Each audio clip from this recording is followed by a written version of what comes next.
When it comes to figuring out how healthy you are and how long you might live, a cardiac stress test is often considered the gold standard for giving doctors very specific information.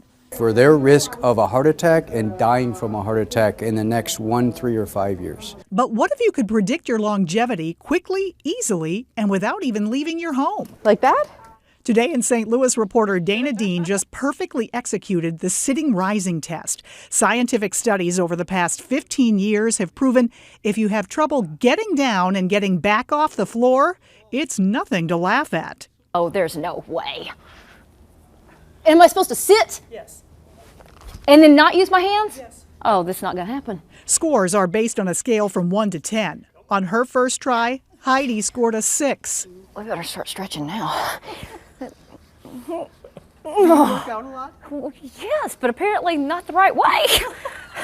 She's actually onto something. Dr. Cloju Aruju invented SRT to easily measure non-aerobic physical fitness.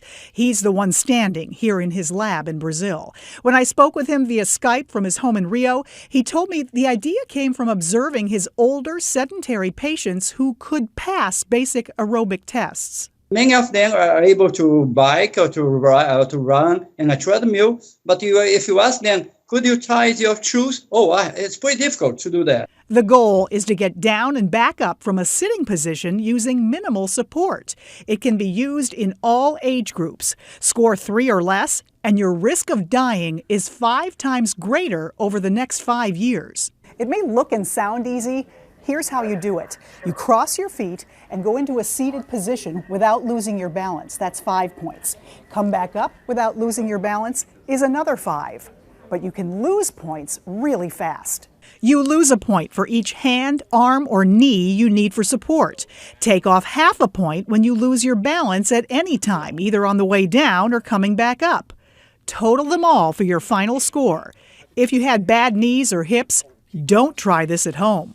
I stuck the landing on that one. Have a friend, have a spouse, have a partner with us when we do this. Be sure to take off your shoes and wear comfortable clothes. Meteorologist Cindy Pressler, a little shaky on the way down, but a very impressive 9.5.